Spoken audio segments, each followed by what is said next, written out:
시청자 여러분 안녕하십니까? 일요일 아침 뉴스타트 1부 시작합니다. 도널드 트럼프 미국 대통령이 미국의 종전 조건에 대한 대답을 곧 듣게 될 거라는 기대를 밝혔지만 이란은 답을 내놓지 않았습니다. 이란 외무부 대변인은 미국이 정한 데드라인에 크게 신경 쓰지 않는다면서 이란은 이란의 시간대로 일할 것이라고 말했습니다. 오만 무스카트에서 신호 특파원입니다.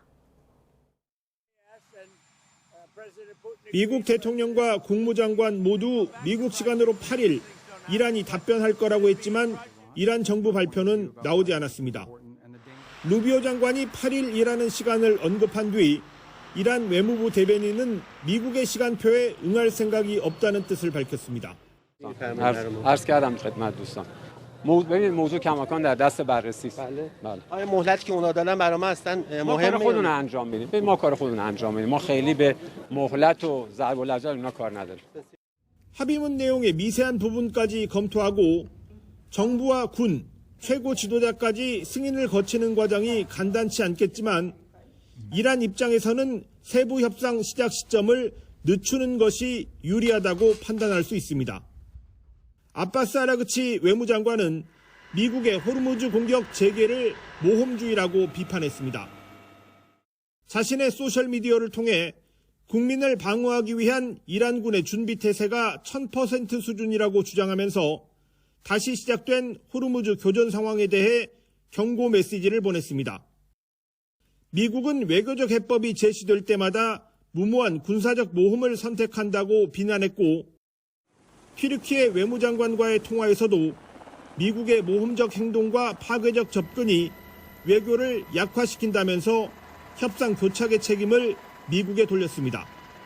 월스트리트저널은 이란이 핵물질 미국 반출에는 반대하지만 핵농축 중단에 열린 태도를 보이고 있다며 이슬람아바드 협상 재개 가능성을 보도했습니다. 정전 합의문을 놓고 막판 줄다리기 과정에서 내용뿐만 아니라 답변 시기를 두고도 미국과 이란의 심리전이 치열합니다. 이번 주 미중 정상회담을 앞둔 미국 입장에선 종전 세부 논의에 속도를 내고 싶지만 이란은 천천히 움직이고 있습니다. 오만 무스카트에서 YTN 신호입니다. 미군은 이란을 겨냥한 해상 봉쇄를 통해 지금까지 상선 58척을 회항시키고 4척을 무력화했다고 밝혔습니다. 중동 지역 미군을 관할하는 미 중부사령부는 현지 시간 9일 SNS를 통해 지난달 13일 이후 이란 항구의 입출항을 막기 위해 상선 58척의 항로를 변경시키고 4척을 무력화했다고 밝혔습니다. 미국이 이란의 호르무즈 해협 봉쇄 위협에 대응하기 위해 추진하고 있는 유엔 안보리 결의안 초안을 일부 수정했다고 로이터 통신이 보도했습니다. 미국과 바레인 등 걸프국이 지난 5일 제출한 결의안 초안을 보면 이란의 공격과 기뢰 부설 중단을 강력히 요구하고 안보리가 제재나 군사 행동 등 강제 조치에 나설 수 있는 유엔 현장 제7장을 근거 조항으로 제시했습니다. 하지만 중국과 러시아가 강하게 반발하면서 거부권 행사 가능성이 제기되자 미국은 유엔 헌장 제7장 전용 문구를 삭제했습니다. 이란의 석유 수출 핵심 기지 하르그 섬에서 원유가 바다에 대량 유출돼 퍼지는 모습이 포착됐습니다. 미국의 해상 봉쇄로 실제 저장 시설이 가득 차 일부러 흘렸을 가능성 등이 제기되지만 이란은 저장 능력이 아직 꽤 남아있다는 분석도 나옵니다. 김종욱 기자입니다. 최근 위성에 찍힌 하르그 섬과 주변 해역입니다. 이란 석유 수출량의 90%를 차지하는 섬 서쪽으로 바다에 원유가 흘러나간 모습이 잡힙니다. 원유 유출 규모는 3천여 배럴, 해상 오염 면적은 50여 제곱킬로미터로 추정됩니다. 유출된 원유는 남쪽 사우디아라비아 영해 방향으로 움직여가고 있던 것으로 전해졌습니다. 유출 원인으로는 원유 탱크나 파이프라인 손상 또는 저장시설 포화에 따른 유정 원유 생산시설 손상을 막기 위해 이란 당국이 일부러 흘려보냈을 가능성 등이 제기됩니다. 그동안 트럼프 대통령은 해상 봉쇄가 계속되면 이란이 원유를 수출할 수 없어 저장시설이 포화 상태가 될 거라며 이란이 협상장에 나오게 하는 지렛대가 될 거라고 압박해왔습니다. 물밑 종전 협상을 이어가면서도 이란이 강하게 반발하는 해상 봉쇄 고삐를 틀어준 채 유조선을 공격하는 이유입니다. از منظر ما محاصره دریایی اقدام نظامی تلقی میشه. اقدام نظامی پاسخ نظامی داره. 하지만 이란이 실제로는 저장 능력이 꽤 남았고 저장고가 차오르자 산유량을 미리 줄여 당분간 버틸 수 있다는 분석이 나옵니다. 생산량을 줄이면 유정이 손상돼 회복이 어렵지만 이란은 유정이 멈추는 경우도 잦아 대응책이 있다는 평가도 있습니다. 오랜 제재 속에 최악의 상황 대비 능력을 갖춘 건 부인하기 어려워 보이지만 마냥 버텨내기엔 한계가 있는 것도 현실. 이란도 원유를 계속 생산하는 노력이 일정 기간만 유효하다는 점을 인정하고 있어 고유가에 따른 미국의 고통보다 이란이 더 오래 버틸 수 있는지가 관건이라는 셈법이 나옵니다. 해상봉쇄 해제가 포함된 종전 협상이 계속 지지부진하면 고민은 더 깊어질 수밖에 없습니다. YTN 김종욱입니다. 호르무즈 해협에서 원인을 알 수 없는 폭발 사고가 난 한국 벌크 화물선 HMM 나무호에 대한 정부 조사가 이틀째 이어졌습니다. 선원들은 일단 하선한 가운데 선체 감식 등을 통해 외부의 공격인지 아니면 내부 결함인지를 규명하는 데 초점이 맞춰질 것으로 보입니다. 두바이에서 조수연 특파원입니다. 두바이항 수리조선소의 접안에 있는 나무호에서 조사단으로 추정되는 인력이 이동하며 상태를 점검합니다. 선체가 손상된 흔적은 찾아볼 수 없습니다. 불이 난 기관실이 좌현 선미 하단, 갑판 아래에 있는 선원 주거시설보다도 더 밑에 있어서 맨눈으로 확인하기 어렵기 때문입니다. 이에 따라 정부 조사단은 수중 드론이나 잠수사를 투입해 기관실 외부 선체 손상 여부를 살펴볼 것으로 보입니다. 필요하면 크레인을 이용해 배를 들어 올려서 추가 조사를 진행할 수도 있습니다. 화재 진압을 위해 사용한 이산화탄소를 밖으로 빼내는 작업은 마무리된 만큼 이제 기관실 정밀 감식에 집중할 것으로 예상됩니다. 외부 공격을 받은 것인지 아니면 내부 결함 때문에 폭발이 발생한 것인지가 조사의 핵심입니다. 조사단은 나무호의 블랙박스 격인 VDR과 CCTV 영상을 검토하고 선원들의 증언도 청취했습니다. 한국인 6명을 포함한 선원 24명은 대면 조사를 마치고 배에서 내려 두바이 내 숙소로 이동했습니다. 일단 휴식을 취하고 있지만 조사 상황에 따라 필요할 경우 다시 배로 돌아올 가능성도 있습니다. 선원들은 조사단의 면담이 끝난 뒤 수리된 나무호에 다시 탑승할지 아니면 하선에 귀국할지를 결정하게 됩니다. 외부 공격과 내부 결함 가능성이 동시에 제기되면서 사고 원인 규명에 결정적인 역할을 할 현장 정밀 감식에 관심이 쏠리고 있습니다. 두바이에서 YTN 조수연입니다. 트럼프 미국 대통령은 나무호에 관한 질문에 한국을 사랑한다고 답했습니다. 현지 시간 8일 백악관에서 만난 취재진의 질문은 한국 선박이 이란에 공격당했다고 트럼프 대통령이 말했지만 이란은 부인했다는 내용인데 사실상 동문서답을 한 셈입니다. 트럼프 대통령은 앞서 지난 4일 나무호가 미국이 군사력을 동원해 해협에 갇힌 제3국 선박들을 빼내는 해방 프로젝트에 동참하지 않고 단독으로 행동하다 이란의 공격을 받았다고 주장하고 해협 경색 해소를 위한 한국의 기여를 압박했습니다. 이에 따라 한국을 사랑한다는 트럼프 대통령의 언급은 질문 내용을 제대로 이해하지 못했기 때문일 가능성이 있습니다. 이란 전쟁의 여파가 산업계를 넘어 시민들의 먹거리까지 영향을 미치고 있습니다. 쌀값과 축산물 등 식자재 가격이 일제히 오르면서 식당과 급식업체가 어려움에 부딪히고 이 밥상 물가 부담도 가중되고 있습니다. 허성준 기자가 취재했습니다. 대구 수성구의 한 한우 식당입니다. 고기와 채소를 썰고 쌀을 씻는 등 식당 직원들이 분주히 움직이고 있습니다. 하지만 최근 소고기 값이 크게 올라 재료를 넉넉히 준비할 수 없습니다. 실제로 1등급 기준 소안심과 등심 가격은 지난해보다 각각 14%와 18% 올랐습니다. 불경기에 가격을 올릴 수도 없고 고정비가 많아 경비 줄이기도 쉽지 않은 상황에 식당 업주들은 말 그대로 울상입니다. 특히 기업과 장기 계약을 맺은 급식업체의 어려움은 더욱 큽니다. 한정된 원가 안에서 메뉴나 품질을 유지하는 데 사실 어려움이 좀 많은데요. 왜냐하면 공산품뿐만 아니라 현재는 야채 가격까지 너무 많이 올라서 저희가 메뉴 구성하는 데 어려움이 좀 많은 것 같습니다. 일반 가정의 밥상 물가 부담도 커지고 있습니다. 특란 30개 기준 한판 가격은 7,000원대로 올라서 지난 2월보다 19% 높습니다. 쌀도 20kg 평균 가격이 62,000원으로 지난해보다 11% 넘게 올랐습니다. 아무래도 부담되다 보니까 외식을 많이 안 하려고 하고 그리고 집에서 많이 해 먹으려고 하는데 이제 일주일에 한두 번 정도 장을 보지만 예전에 한 10만 원 좀 안 되게 나왔던 걸 똑같이 담으면 지금 그래도 한 15만 원 좀 넘게 나오는 것 같아요.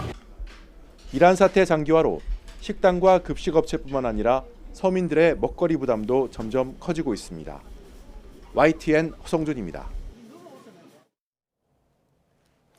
안규백 국방부 장관이 취임 후 처음으로 오늘 미국을 방문합니다. 피트 헤그세스 미 국방장관과 회담을 가질 예정인데 전자권 전환과 호르무즈, 핵 잠수함 협력 등 민감한 현안이 쌓여 있어 논의 결과가 주목됩니다. 김문경 기자가 보도합니다. 2029년 1분기까지 전자권 전환 목표를 달성할 수 있도록 하겠다. 전자권 전환은 정치적 편의보다 조건 충족이 먼저다. 지난달 제이비 어브런슨 주한미군 사령관이 미 의회에서 쏟아낸 말입니다. I would say that right now we've delivered to OSW a roadmap which will get us there not later than second quarter of FY29, and we'll continue to pursue that. 2028년까지 전자권 전환을 검토하고 있는 우리 정부와 인식차를 드러낸 겁니다. 특히 트럼프 대통령의 임기가 2029년 1월에 끝난다는 점에서 미국의 전자권 전환 의지를 둘러싸고 미묘한 파장이 일었습니다. 이런 가운데 안규백 국방부 장관이 오늘부터 14일까지 미국을 방문합니다. 국방부는 헤그세스 미 국방장관 등을 만나 전자권 문제를 비롯해 핵추진 잠수함 협력 등 여러 현안을 논의한다고 밝혔습니다. 특히 호르무즈 해협의 항행 자유에 기여해달라는 미국 측의 요구가 이 자리에서 공식화할 가능성도 거론됩니다. 정부는 공식 요청이 없었다며 그동안 신중한 입장을 유지해왔습니다. 안규백 장관의 여러 가지 것들은 전시 작전권이라든지 다른 국방 현안 이슈들이 많이 있습니다만 미국의 피트 헤그세스 국방장관 같은 경우에는 한국의 동참 여부를 어떤 형태로든지 다시 한번 요구할 가능성도 배제할 수 없는 그런 상황이라고 봅니다. 안 장관의 방문 기관 차관복급 협의체인 한미 통합국방협의체도 개최할 예정인데 중동 정세 등과 맞물리며 향후 동맹 운용의 방향을 가늠할 계기가 될지 주목됩니다.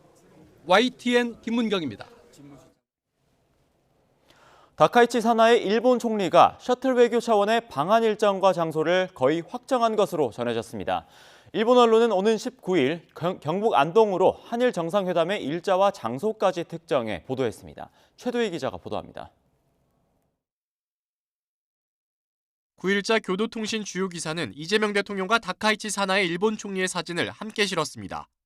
제목의 날짜 19일, 20일이 나옵니다. 다카이치 총리가 한일 정상회담 차 한국에 간다는 날짜입니다. 다른 일본 언론들도 비슷한 소식을 잇따라 전했습니다. 장소도 나옵니다. 경북 안동입니다.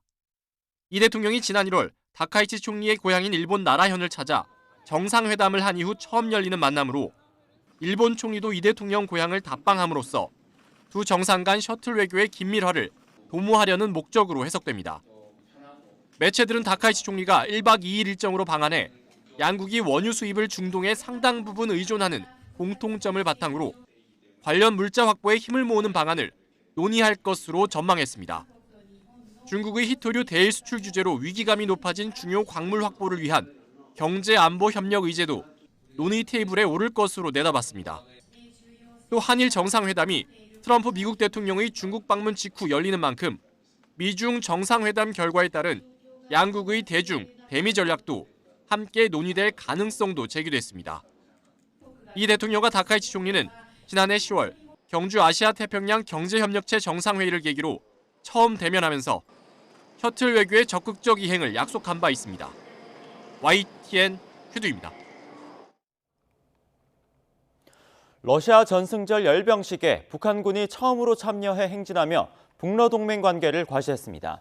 푸틴 러시아 대통령은 열병식 기념연설에서 우크라이나 전쟁은 정당하다고 주장했습니다. 박영진 기자가 보도합니다. 전승절 열병식이 펼쳐진 모스크바 붉은 광장. 북한군 부대가 총을 들고 절도 있는 동작으로 행진합니다. 인공기와 함께 조국의 무궁한 번영이 적힌 전승절 기념 깃발이 펄럭입니다. 북한군이 등장하자 관람석에 있던 신홍철 주로 북한 대사 등 북측 고위 인사들은 박수로 환영합니다. 북한군이 러시아 전승절 열병식에 참여한 것은 이번이 처음입니다. 우크라이나 전쟁 참전 등을 통해 다져진 양국의 혈맹 관계를 전 세계에 과시하려는 의도로 풀이됩니다. 로이터 등 외신들도 이번 열병식 행진은 우크라이나 전쟁에 병력을 지원한 북한에 대한 예우의 의미가 담겼다고 분석했습니다. 김정은 국무위원장도 푸틴 대통령에게 축전을 보내 동맹 관계를 거듭 강조했습니다. 두 나라 사이에 맺어진 동맹적 성격의 포괄적인 전략적 동반자 관계를 최대로 중시하고 변함없이 승화 발전시켜 나가려는 조선민주주의민공화국 정부의 입장을 재확인하면서 푸틴 대통령은 우크라이나 전쟁은 정당하다며 러시아가 승리했다고 주장했습니다. Твердо уверен, что наше дело правое. Мы вместе. Победа всегда была и всегда будет за нами. Слава народу-победителю. 전쟁 발발 이후 최대 규모로 치러졌던 지난해와 달리 올해 열병식은 전차나 미사일 등 군사 장비의 등장도 없이 병력 행진으로만 진행됐습니다. 테러 위험을 최소화하기 위한 것이었다는 설명인데 덕분에 북한군의 행진은 더욱 주목을 받았습니다. YTN 박영진입니다. 헌법에 영토 조항을 신설해 남북을 두 국가로 규정한 북한이 서울을 사정권에 둔 신형자주포를 올해 안에 배치하겠다고 위협했습니다. 휴전선 북쪽을 남부국경으로 부르고 우리를 겨냥한 핵 재래식 통합전력 고도화에 속도를 내는 모습입니다. 나혜인 기자입니다. 북한이 중요 군수공장에서 생산하고 있다며 공개한 신형 자주포입니다. 우리 군의 주력 자주포 K9과 같은 155mm 구경에 사정권은 60km 이상이라면서 올해 안에 남부 국경에 3개 대대를 배치하겠다고 예고했습니다. 타격 범위의 급속한 확대와 표적 격파 능력의 비약적인 향상은 우리 군대의 지상작전에 커다란 변화와 유리성을 제공하게 될 것이며 사거리가 20km 안팎으로 알려진 기존 152mm 자주포를 개량한 거로 보이는데 서울 등 수도권을 겨냥한 장사정포 무기체계를 다변화하는 모습입니다. 북한은 앞서 전술핵을 탑재할 수 있다는 600mm 초대형 방사포를 실전 배치한 거로 알려진 데 이어 단거리 탄도미사일 고도화에 열을 올리고 있습니다. 전략 순항 미사일로 무장했다는 5,000톤급 구축함 최현호는 다음 달 북한 해군에 인도될 예정입니다. 김정은 위원장이 9차 당대에서 이미 얘기한 거죠. 남북 국경선을 무장화하겠다고 선을 했고 후속 작업들이 지금 차질 없이 진행되고 있는 거죠. 북한은 최근 헌법에 영토 조항을 신설하며 남북을 두 국가로 규정했지만 우리나라를 적국으로 못 박지는 않았습니다. 하지만 핵 재래식 전력 고도화나 휴전선 요새화 작업에서 보듯 적대감과 관계 단절 의지는 행동으로 표출되고 있습니다. 특히 국무위원장의 핵 무력 지휘권과 별도 기구에 이를 위임할 수 있다는 조항을 헌법에 명시하면서 북한의 핵 공격 방아쇠는 김정은 유고시에도 당겨질 수 있다는 점을 드러냈습니다. YTN 나인입니다.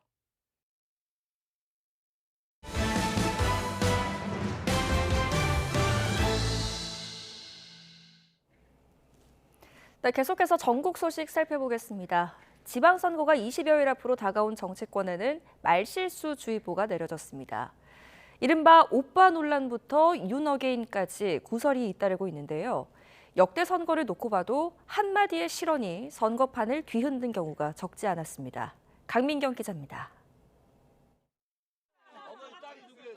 민주당 설화 논란의 시작은 정청래 대표의 이른바 오빠 발언이었습니다.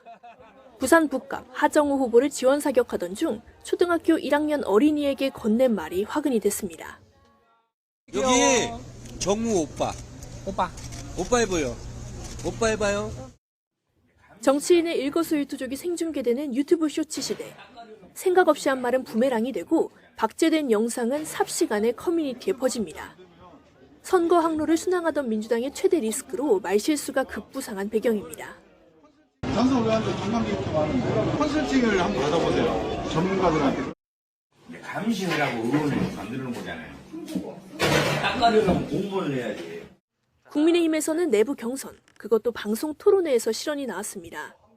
삼성 공채 입사를 내세우던 이성배 후보가 삼성전자 첫 고졸 여성 임원이었던 양향자 후보를 향해 한 말이 대중의 공분을 샀습니다. 생산직으로 입사하셔서 아마 잘 모르실 텐데요. 저희 본사 입사자들은 이 부분에 대한 굉장한 프라이드를 갖고 있습니다. 윤호개인 논란은 막판까지 국민의힘의 발목을 잡는 기류입니다. 잊을만 하면 튀어나오는 강성 인사들의 계엄 옹호 돌출 발언이 중도층 유입을 막고 있다는 평가입니다. 이 나라를 지키기 위해서 그 환경을 벗어나기 위해 가지고 이 사실상 계엄을 했는데 이게 어석수 내지는 좌파들의 진짜 깡패 같은 어떤 행동에 의해 가지고 말 한마디가 선거 판세 전체를 뒤흔든 전례는 적지 않습니다. 17대 총선 당시 정동영 열린우리당 의장이 노년층 투표권을 폄훼하는 발언을 했다가 막판까지 마음을 졸여야 했던 게 대표적입니다. 미래는 20대, 30대들의 무대라고. 60대 이상 70대는 투표 안 해도 괜찮아요. 지난 2018년 지방선거 수도권 민심을 뒤흔든 이른바 이부망천 발언도 빼놓을 수 없습니다.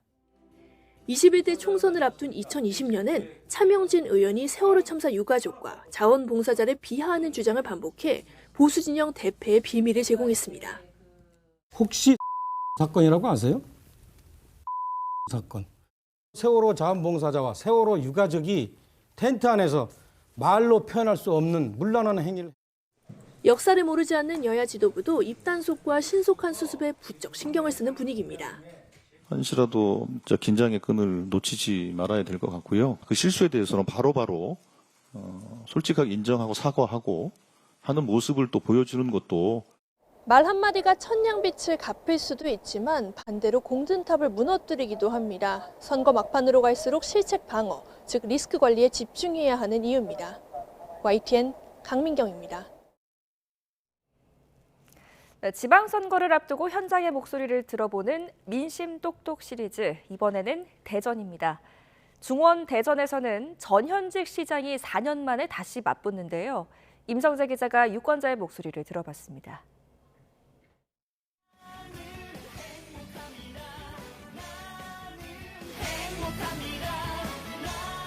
제가 나와 있는 곳은 야구와 빵의 도시 대전입니다. 지금 이곳 대전을 달구고 있는 건 야구장의 함성, 그리고 갓 구운 빵 못지않은 지방선거의 열기입니다. 144만 명이 사는 과학교통의 중심 도시, 충청권 특유의 신중함으로 쉽게 입을 떼지 않는 시민들은 어떤 후보를 선호할까? 더 진심이 직관적으로 느껴졌으면 합니다. 우리 같은 사람 다 정해져 있어요. 기존의 대전 사람들은. 이번 대전시장 선거의 핵심 키워드는 경력직입니다. 현 시장인 국민의힘 이장우 후보와 이 전임 시장인 민주당 허태정 후보가 꼭 4년 만에 리턴 매치를 벌입니다. 했던 분도 좀 더 선호하시는 것 같아요. 처음 하시는 분들보다 낫죠. 7대0 대전 유권자들은 최근 두 차례 총선에서 국회의원 지역구를 모두 민주당에 몰아줬습니다. 하지만 지난 광역단체장 선거에선 국민의힘 소속 후보의 손을 들어줬는데요. 이때마다 스윙보터의 면모를 보여온 대전, 이번엔 어떤 선택을 할까요?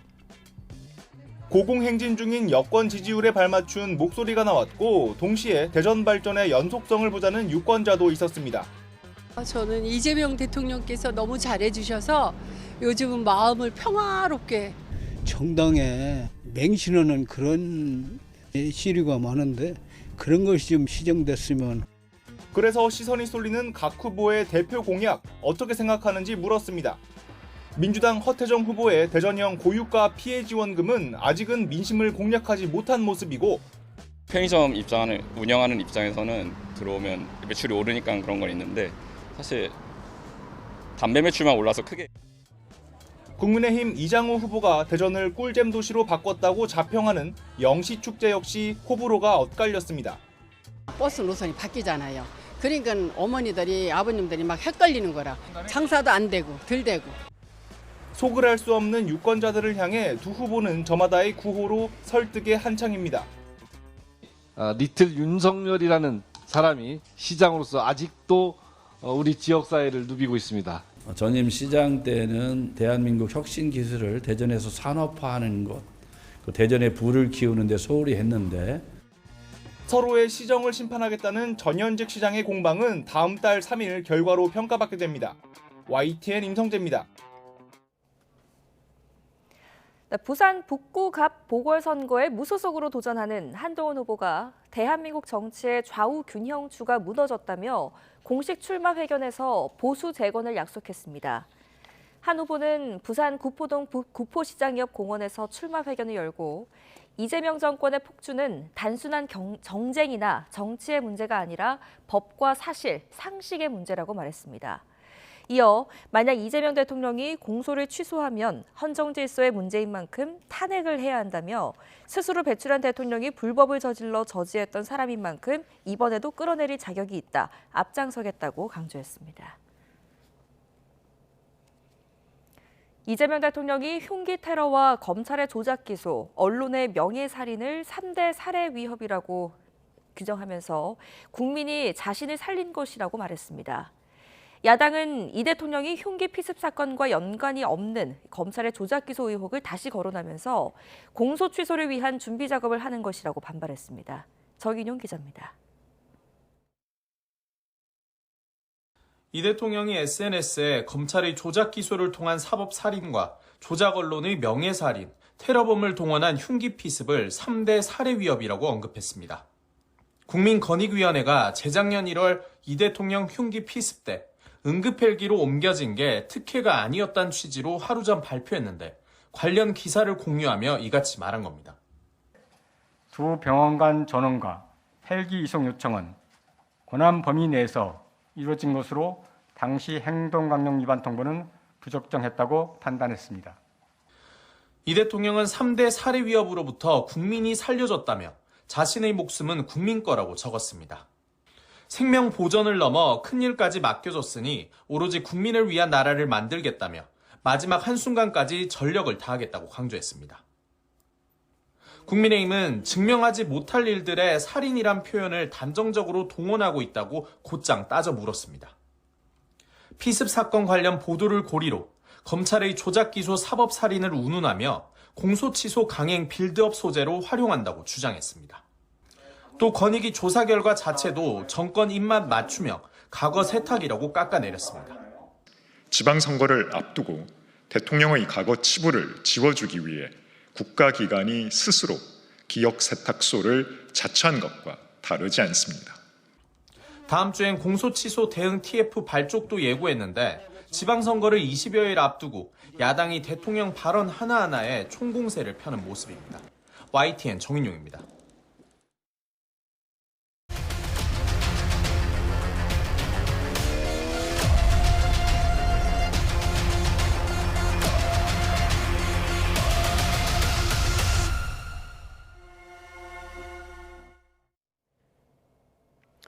윤석열 정부를 향한 통일교의 금품 청탁 사건은 항소심에서도 잇따라 유죄 판단이 나오고 있습니다. 특히 김건희 씨 항소심에서는 통일교 금품 수수 사건을 전부 유죄로 인정하면서 유착관계 구조가 더 구체화하고 있습니다. 안동준 기자의 보도입니다. 김건희 씨 항소심 재판부는 통일교 금품 수수 사건을 전부 유죄로 판단했습니다. 800만 원대 첫 번째 샤넬 가방 수수가 알선 수재에 해당하지 않는다는 1심 판결을 뒤집은 겁니다. 세 차례 금품 수수 행위를 포괄일죄로 판단한 게 결정적이었습니다. 항소심 재판부는 김 씨가 첫 번째 샤넬 가방을 받을 당시에도 정부의 협조를 구하고자 하는 통일교 의사를 인지하고 있었다고 봤습니다. 범행마다 수단과 방법이 같고 청탁 내용이 구체화하는 것으로 볼 때 세 번의 수수 행위를 하나의 범죄로 봐야 한다는 게 항소심 재판부 판단입니다. 윤석열 정부를 향한 통일교 금품 청탁 사건은 항소심에서도 잇따라 유죄 판단이 나오고 있습니다. 통일교로부터 1억 원을 수수한 혐의를 받는 국민의힘 권성동 의원은 항소심에서도 징역 2년을 선고받았습니다. 금품을 건넨 윤영호 전 통일교 본부장은 항소심에서 징역 1년 6개월을 선고받으며 1심보다 형량이 늘었습니다. 통일교가 김 씨와 권 의원을 통해 정권의 투트랙으로 청탁을 시도하려 했다는 의혹을 2심 법원까지 사실로 본 셈입니다. 한학자 통일교총재는 아직 1심이 진행 중이지만 앞선 재판들과 사실관계가 같다는 점에서 유죄를 피하기는 어렵다는 분석이 나옵니다. 재판이 거듭될수록 통일교와 정치권, 대통령 영부인으로 이어지는 유착관계 구조는 더 구체적으로 드러날 것으로 보입니다. YTN 안동준입니다. 방시혁 하이브 의장 사건에서 보듯 최근 보안 수사를 둘러싼 검찰과 경찰의 신경전이 심상치 않습니다. 오는 10월 중대범죄수사청 출범을 앞두고 양측 긴장이 고조되는 건데 이걸 이유로 민생사건 처리가 뒷전으로 밀려서는 안 되겠습니다. 김다현 기자가 보도합니다. 보안 수사를 요구한 내용이 이행되지 않았다. 검찰이 경찰에 방시혁 하이브 의장에 대한 두 번째 구속영장 신청을 받아들이지 않았다며 밝힌 이유입니다. 영장 반려 사유를 언론을 통해 공개하며 경찰이 검찰의 요구를 따르지 않았다고 직접 지적한 겁니다. 경찰 내부 분위기는 부글부글하는 모양새인데 보안 수사를 둘러싼 검경 신경전은 갈수록 굵어지고 있습니다. 실제 최근엔 경찰 내부 반발 기류가 공문으로 여과 없이 표출되기도 했습니다. 홍보 효과가 덜한 단순 민원성 사건은 규정까지 어겨가며 보안 수사를 요청한다며 경찰을 하급 기관처럼 대하는 것 같다고 공식 항의한 겁니다. 여기에 검찰이 내놓은 우수 사례집을 보면 검경 협력 사안도 검찰만의 공으로 소개되거나 송치 이후 발생한 사건도 보안 수사로 드러난 것처럼 왜곡된 경우가 있다고도 주장합니다. 경찰이 했는데 검찰 보안 수사의 덜미 밝혀져 이렇게 하면 조르륵 나옵니다. 국민들이 상당히 불안감을 가지고 있어야 된다라는 것을 주장하는 것은 좀 문제가 있다고 생각을 합니다. 반면 검찰은 중수청 출범 이후 수사권 축소가 예고된 만큼 국민을 위한 안전장치로도 볼 수 있는 보안 수사권은 꼭 있어야 한다는 입장입니다. 필요하다면 국민을 향한 적극적인 여론전도 피하지 않겠다는 기류가 역력합니다. 보안 수사가 불가능하고 보안 수사 요구가 실효적으로 이행되지 않는다면 이번과 같은 사례가 언제든 발생할 가능성이 높습니다. 기관의 자존심을 걸고 벌이는 검경 신경전에 민생 사건은 뒤로 밀리고 결국 국민들의 피해만 커지는 건 아닌지 우려 섞인 시선이 적잖습니다. YTN 김다현입니다. 7000시대에 돌입한 코스피가 앞으로 얼마나 상승세를 탈 수 있을지에 투자자들이 촉각을 곤두세우고 있습니다. 다만 코스피 상승 동력이 반도체에 편중돼 있다는 점과 과열된 투자 분위기에 대한 경고가 이어지고 있습니다. 김세호 기자의 보도입니다. 사상 첫 7,000대를 돌파한 코스피는 이후에도 7,500대를 넘나들며 연일 최고치 신기록을 써내려가고 있습니다. 우리 증시의 시가총액도 6천조 원을 넘어가면서 영국, 캐나다를 잇따라 제치고 세계 7위권 시장에 올랐었습니다. 반도체 수요의 폭증과 이에 따른 실적 기대감으로 삼성전자, SK하이닉스와 같은 반도체 종목이 상승세를 이끌었습니다. 반도체 기업들의 이익이 앞으로 크게 증가할 거라는 기대감 때문인데 지금 AI 데이터 센터를 미국의 많은 기업들이 좀 짓고 있는데 매물이나 다양한 반도체가 필요한데 공급이 없고요. 하지만 코스피 상승은 삼성전자와 SK하이닉스 등 일부 대형주에 쏠려 있다는 점이 대표적인 리스크로 꼽힙니다. 미국의 금리 인상 여부와 물가 상승에 따라 반도체 투자에 변동이 생길 수 있고 이에 따라 증시 상황은 언제든 돌변할 수 있습니다. 반도체를 중심으로 한 이익 전망 호조세가 꺾였을 경우에는 주가 변동성이 상당히 크게 일어날 가능성이 있기 때문에 이익 전망 자체의 어떤 변화 여부는 계속적으로 체크해 나가야 되는 부분이 될 것 같습니다. 증시 규모가 커지는 것과 비례해서 빚을 내 주식에 투자하는 이른바 B2 현상도 두드러지고 있습니다. 특히 지난달 29일 기준 국내 주식시장의 신용거래 잔고는 36조 원을 처음으로 넘어섰습니다. 금융당국은 이에 주요 증권사들을 대상으로 신용공여 관리 강화를 주문한 것으로 알려졌습니다. 이와 함께 앞을 내다보기 어려운 미국과 이란의 종전 협상 상황도 여전히 증시 상승의 불안 요소로 남아 있습니다. YTN 김세호입니다. 지난 4년간 한시적으로 적용됐던 다주택자 양도소득세 중과 유예 조치가 정부가 예고한 대로 어제 종료됐습니다. 오늘부터는 규제 지역에서 주택을 매매하는 다주택자에게 최고 82.5%에 달하는 징벌적 과세가 적용됩니다. 박기한 기자가 보도합니다. 지난 4년간의 유예 기간이 끝나고 오늘부터 양도세 중과 제도가 본격 부활했습니다. 당장 서울 전역과 경기도 12개 지역 주택을 팔 때 다주택자는 가산세율을 적용받게 됩니다. 6%에서 최대 45%의 기본 양도세에 더해 2주택자가 주택을 팔 때는 20%포인트, 3주택 이상 보유자라면 30%포인트씩 세율이 높아집니다. 여기에 지방소득세 10%까지 더하면 최고 실효세율이 양도차익의 82.5%까지 치솟습니다. 시세 차익으로 10억 원을 남겨도 8억 원 넘게 세금으로 내야 한다는 의미입니다. 당장 주택 매물이 끊겨 집값을 더 끌어올릴 수 있다는 우려에도 정부는 오히려 흔들리지 않겠다는 의지를 표했습니다. 매물 잠김이 나타날 수 있다는 일부의 우려가 있으나 정부의 정책 의지는 과거와 다르다는 점을 분명하게 말씀드리겠습니다. 양도세 중과 부활이라는 강력한 정책 수단이 정부의 예고대로 발동된 이후 실제 주택시장에서 어떤 결과로 이어질지 업계의 이목이 쏠리고 있습니다. YTN 박견입니다. 자신의 태권도장에서 일하던 직원의 남편을 살해하려 한 혐의를 받는 관장이 정신과 약물을 술에 탔다고 경찰에 진술한 것으로 확인됐습니다. 경찰은 공범 관계인 피해자의 아내와 관장을 살인미수 혐의로 구속하고 정확한 범행 동기를 조사하고 있습니다. 조경원 기자가 보도합니다. 흰 마스크를 쓴 여성이 호송차에서 내리고 짧은 머리의 여성이 뒤이어 법원에 출석합니다. 술에 약을 타 남편을 살해하려 한 혐의를 받는 아내와 이 여성이 일하던 태권도장 관장에 대한 구속영장 심사가 열린 겁니다. 약물타 살해한 혐의 인정하십니까? 피해자에게 하실 말씀 없습니까? 범행 언제부터 계획하셨습니까?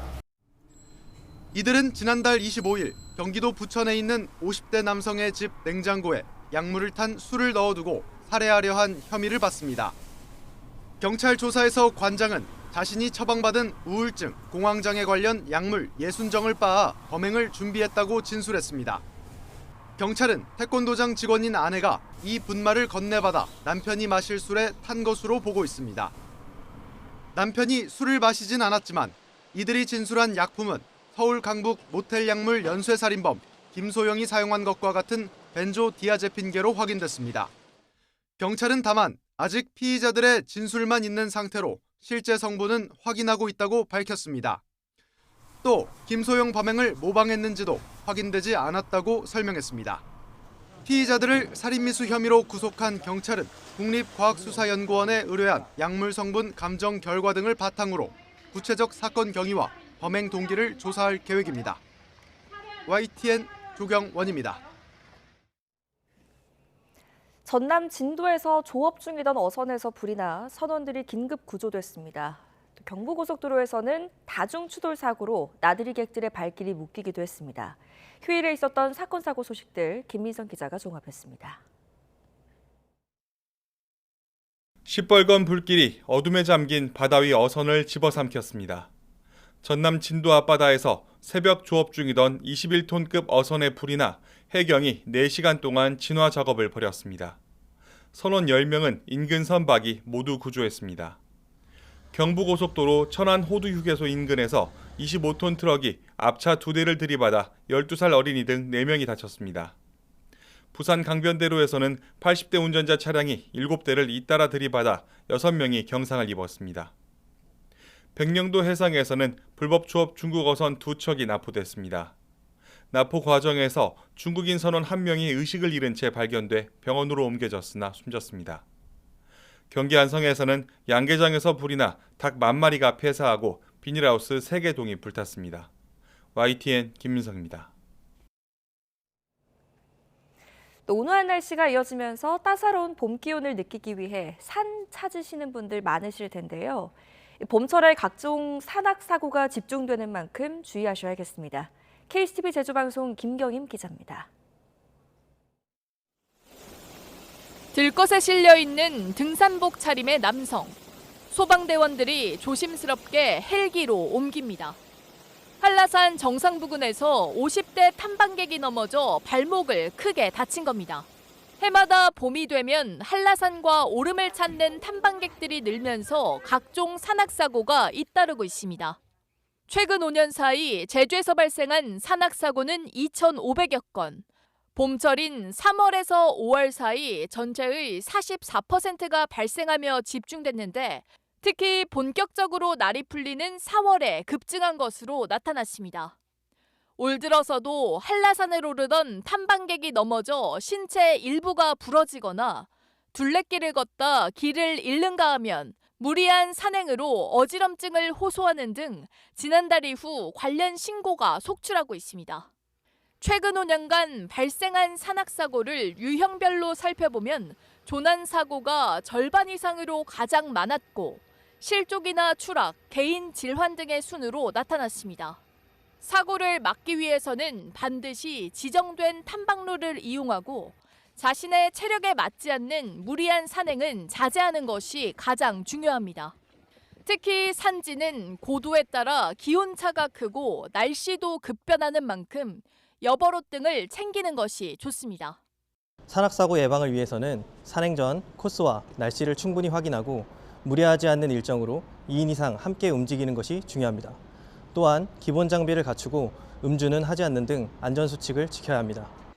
만약 산에서 사고를 당했다면 등산로에 표시된 국가지점 번호를 이용해 119에 신고하면 좀 더 신속한 구조가 가능하다고 소방당국은 당부했습니다.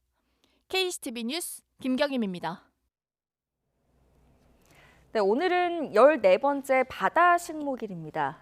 기후위기에 대응해서 산에 나무를 심듯 바닷속에 해조류를 심어 바다숲을 조성해 왔는데 올해부터는 바다숲 이름도 붙이기 시작했습니다. 송세혁 기자입니다. 바닷속 바위들이 시멘트 가루를 뒤집어 쓴 듯 하얗게 변했습니다. 산란처를 잃은 물고기들은 이미 자취를 감췄습니다.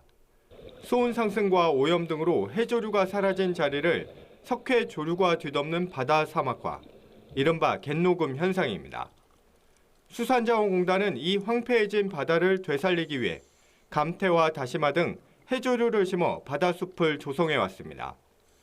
2009년부터 지금까지 전국 연안에 조성된 바다숲은 375제곱킬로미터, 서울 면적의 60%를 넘습니다. 이 바다숲은 해양 생물의 보금자리는 물론 바다의 허파 역할도 합니다. 연간 흡수할 수 있는 이산화탄소만 12만 7천 톤, 자동차 5만여 대가 내뿜는 양과 맞먹습니다. 바다숲은 생태, 환경, 산업적 가치를 아우르는 미래 해양 자원의 핵심입니다. 최근에는 바다숲을 구성하는 해조, 해초류의 탄소 중립 역할에 세계가 주목하고 있습니다.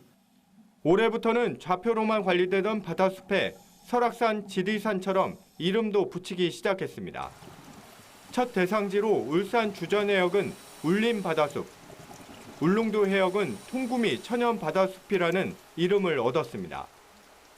포털 지도에서도 위치를 쉽게 확인할 수 있습니다. 바다숲의 존재와 가치를 국민께 널리 알리고 전국의 바다숲을 국민들이 함께 가꾸고 사랑하는 반려 해양 공간으로 만들어 가겠습니다. 기후위기 속 새로운 탄소 흡수원으로 주목받는 바다숲. 수산자원공단은 2030년까지 540제곱킬로미터 규모로 확대할 계획입니다. YTN 송세혁입니다.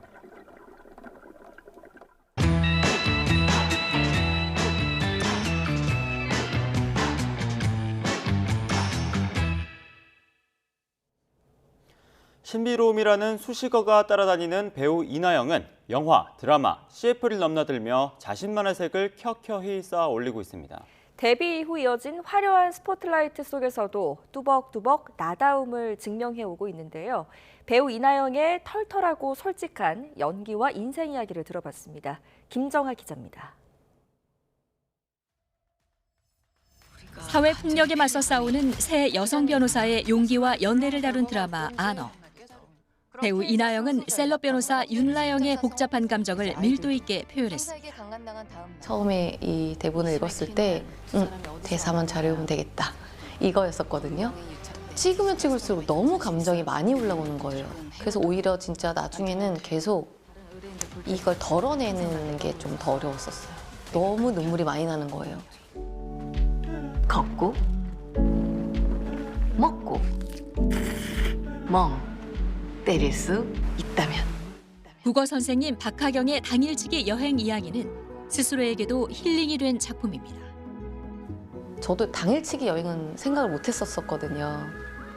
그냥 기차 타고 갔다 오는 게 안 피곤할까? 이게 그런 계획들이 세워질까 하는데 해볼 법한 것 같더라고요. 나쁘지 않은데라는 저도 좀 설득이 많이 됐어요. 언젠가 필요하지 않을까. 성실감에 배워둔 춤은 이 드라마에서 빛을 발했습니다. 테이크 갈수록 제가 너무 잘 춘다는 거예요. 뭐 우리끼리의 이야기지만 그래서 그 전에 테이크를 썼을 거예요. 너무 갈수록 너무 잘해서 너무 잘하면 안 되죠. 근데 하지만 그거는 관객들의 생각과는 다를 거예요. 스스로 평범했다고 기억하는 학창 시절. 과연 그랬을까요? 한 음악 프로그램 방청객으로 비춘 딱 3초. 이제 아르바이트 박수 부대라 그러나? 그거 이제 하러 가자고 그래서 가볼까? 그래서 이제 한 번 딱 가본 거였고요. 저는 그렇게 나왔는지도 몰랐어요. 방청객 알바로 간 거예요. 너무 재밌죠? 놓칠 수 없는 비주얼인 만큼 길거리 캐스팅은 어쩌면 당연한 수순이었고 CF 스타를 거쳐 연기자로 보폭을 넓힙니다. 드라마 내 멋대로 해라는 연기자로서 가능성을 증명한 작품이었습니다. 내멋 페인이란 신조어가 등장할 만큼 골수 팬들이 생겨났고 한국 드라마 최초 감독판 DVD까지 발매했으니 스스로에게도 너무 귀한 작품입니다. 아직도 저를 좋아해 주시는 분들의 반 이상은 다 내멋 팬 아닌가 이런 생각이 들 정도로 진짜로 너무 좋은 작품이고 좀 획기적인 작품이긴 했죠. 안방과 스크린을 넘나들며 다작보단 선택에 집중해온 배우. 시나리오를 고르는 기준은 본능적인 끌림입니다. 저는 대부분이 시나리오를 볼 때 딱 해야 된다라는 마음이 좀 많이 서는 것 같아요. 그냥 이 안에 들어가고 싶다 아니면 이런 대사를 해보고 싶다 이런 것들이 좀 많이 있는데 뭐 이게 그 전에 안어가 왔으면 제가 할 수 있었을까라는 이야기도 했어요. 그거는 이제 서로 각자의 이제 연이 닿을 타이밍도 있을 거고. 이거는 내가 꼭 해야 되겠다라고 느꼈던 가장 강렬한 작품은 어떤 거였어요? 전 다예요. 제가 했던 것들이. 운명처럼 작품을 고르다 보니 다작을 안 해도 연기의 폭은 다양합니다. 억지스럽지 않은 이나영만의 연기 문법으로 멜로부터 코믹까지 다양한 캐릭터를 완성해 왔습니다. 왜 따라와요? 탈북 여성의 처연한 삶을 깊이 있게 표현한 영화 뷰티풀 데이즈. 6년 만에 스크린 복귀작이었음에도 저예산 독립 영화에 개런티 없이 출연할 만큼 이 분야에 대한 애정도 남다릅니다. 더 많이 열려 있는 것 같아요. 저예산 영화나 단편 영화들이 캐릭터적으로는 좀 더 많이 열려 있어서 저도 도움이 되면 좋고 또 저도 도움을 받는 거고 그래서 다양성이 많이 보여지면 좋으니까. 같은 운명이지만 다른 삶을 사는 1인 2역을 소화한 단편 영화 신원미상도 개봉을 앞두고 기대를 모읍니다. 재밌지 않아요? 일단 재밌어요. 네, 그렇죠. 네, 재밌어요. 극장에서 확인해 주시면 고맙죠. 제가 이런 멘트를 잘 못해서. 무선보단 줄 이어폰을 좋아하고 볼펜보다 연필을 좋아하는 감성파. 일상의 소소한 행복도 놓치지 않습니다. 분식을 좀 깔아놓고 먹는다. 너무 행복해. 이렇게 진수성찬으로 먹을 수 있다니나 뭐 정말 좋은 영화를 봤을 때에 대한 전 영화를 너무 좋아해서 그런 거 봤을 때에 대한 그 며칠 동안에 거기에 젖어 있는 그런 느낌들. 인터뷰 내내 웃는 모습이 빛났던 이 배우. 사람이란 단어도 너무 좋아하고 그러니까 그게 어떻게 보면 그냥 솔직하고 싶다? 뭐 없다? 뭐 담백하다? 뭐 그냥 그게 편하잖아요, 사람 대할 때. 배우 이나영을 이렇게 기억해주면 좋겠다라는 생각이요?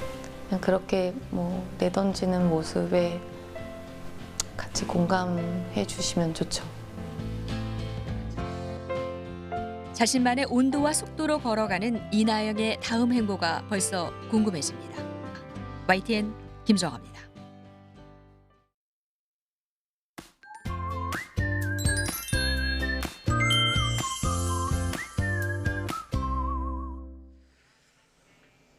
오늘 아침도 쌀쌀합니다. 겉옷 챙기셔야겠는데요. 하지만 낮에는 어제보다 더 따뜻해집니다. 서울이 24도, 대전은 26도까지 올라서 여름처럼 덥겠습니다.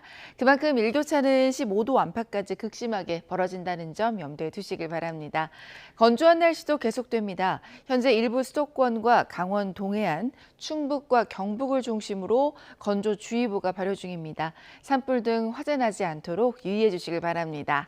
오늘 전국이 맑겠고 낮 동안 자외선도 강할 것으로 보입니다. 현재 기온 살펴보겠습니다. 현재 춘천은 6.9도, 안동 7.5도, 대구는 10.3도 보이고 있고요. 낮 기온은 서울이 24도, 청주 26도를 비롯해 안동과 대구도 26도까지 오를 것으로 보입니다. 내일과 모레는 전국적으로 비 예보가 들어 있습니다. 날씨였습니다. 뉴스타트 1부 마칩니다. 네, 잠시 뒤 2부가 계속됩니다.